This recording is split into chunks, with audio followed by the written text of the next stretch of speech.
channel. Today is going to be a different type of video. We actually have some exciting news. Yes, we're moving, and we've actually had a lot of comments and questions about that already from people that we know personally. Why do we put so much effort into what we have here now if we're just walking away from it?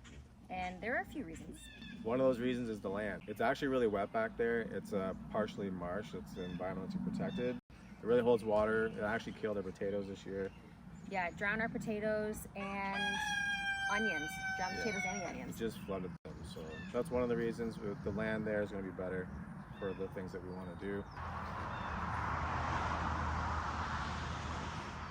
Another reason is the traffic. Yeah. Another car just went by. I don't know if it's just a busy night, but it's like this all the time. It never used to be this bad, but over the last few years it is getting progressively worse with more and more traffic. Yeah. And if any of you watching know what Highway 401 is in Canada, you know that it is insanely busy, and we are actually not technically a designated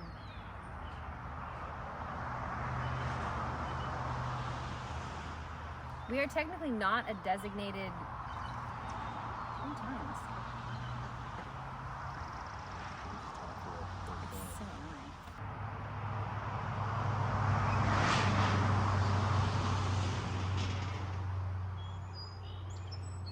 We are technically not a designated emergency detour route from the 401, but people have found this as their alternative. So if there is an accident on the 401 and the 401 is closed, when I say we have an insane amount of traffic, I mean the kids aren't even playing in the front yard on those days.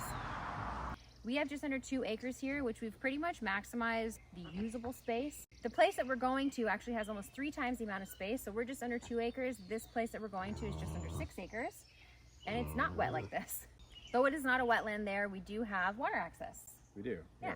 So we have a 100-foot dock with water access into a canal that takes us into a bigger lake? Yeah, into a bay. Into a bay. Okay, so Jeff will be there doing some fishing. Yeah, lots of fishing. The house is an older house. It's actually built in 1901.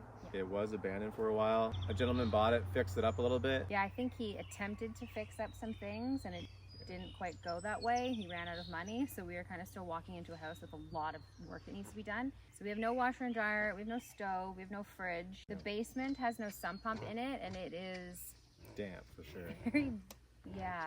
Well, the property's not wet, the basement is definitely wet. So you may wonder why we're moving into a place like that when our house is fairly suitable and there's really nothing to do to it anymore. We feel like we've maximized the potential of this home. Our plan is to go there, try to do the same thing, maximize the potential from the home. It is a heritage home, being that it was built in 1901, so we're going to try and get it back to some of its roots, some of the natural wood finishings inside. We're going to try and restore those. The person that's in there right now, he painted over everything, literally everything. We have beautiful original doors in there with really intricate cast iron doorknobs and locking mechanisms that has been since slopped over with white paint. The beautiful baseboard that's like 18 inches high, white paint.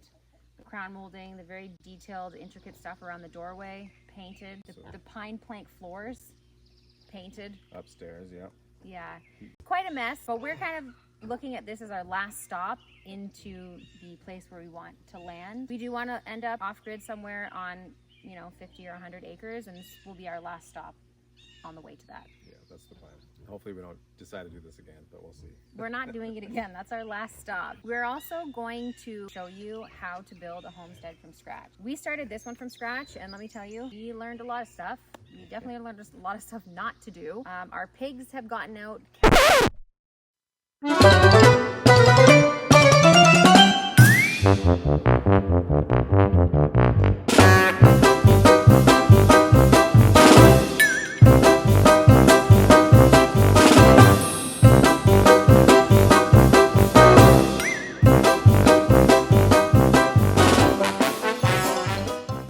Have gotten out. We have 3 ducks that are lost in the bushes right now at this moment. Our garden has been destroyed by raccoons several times. Our pigs got out and dug up our potatoes. Mice were getting into our beehives. One of the major advantages of starting over is that we can take all the lessons learned. We can take all the lessons learned and now incorporate it in starting over. And another thing too is the place we're going to very quiet. The traffic on that road is literally next to nothing. The speed limit there, I think, was 40 Yeah. on the actual road that we're on. Where we're right now, we're on an 80. There also is a lot of construction going up around where we live right now. There are, how many new builds have gone up in the last year? 4 or 5 going on this summer alone. So. Yeah, so it's becoming very populated here. It's not really people, so. If you've watched any of our camping videos, you know that. Yes. That music is actually coming from a different campsite. This is why we go to the cabin and why we don't do Camping at public places, because it's very loud. As much as we like to, it's just, I don't know, we're just not about people that much, I guess. Call us antisocial or anti-people or whatever. We're about peace and quiet. Well, I'm going to circle back to the Century Home part of it, because we forgot to say that store that we went to. The store? Yeah, in Coburg that we went to. Oh. There's a store about an hour from here, which only sells things that have been salvaged from Century homes that are going to be demolished. So you can go into every time period there. What was the starting time period there? I think in the early 1800s.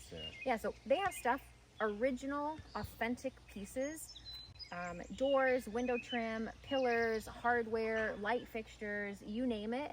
Everything from like the early 1800s, which is authentic and real, up until, I don't know, when did they stop? Vintage stuff, so maybe like the Probably, 60s? yeah, 50s? not even that far, probably. Maybe like 50s or so, 60s, yeah. So we went to the store and we did source out some of the things that we would need for our new place. Our house that we're moving into actually was built at the tail end of the Victorian era, and a lot of the things that are in it are of the East Lake time period. So a lot of really cool, authentic, really neat looking things. Yeah. So we went in there and Jeff immediately went to the electrical section of the store. Yeah, see the light fixtures and stuff. They had literally everything in there. They even had the nice, cool old doorbells, like literally everything. Yeah, they did have those. Yeah, hinges, knobs, as Holly said, all that kind of hardware, and some off sort of eccentric type things. There's some old telephones in there. Yeah, I want one of those. Yeah, there's an old wheelchair. Cook stove. They had sinks, tubs, the clawfoot tubs with the original stuff. Yeah, they had everything. There's even front gates if you're looking for a set of gates for your place. Yeah, your the wrought iron gates. Yeah. So yeah, we're really looking forward to the move and the taking on this challenge of restoring this old home and starting over with our new homestead. For anyone that follows us on Instagram or people that watch us that know us personally, you know that we do sell some of our stuff: syrup, honey, eggs, produce, things like that.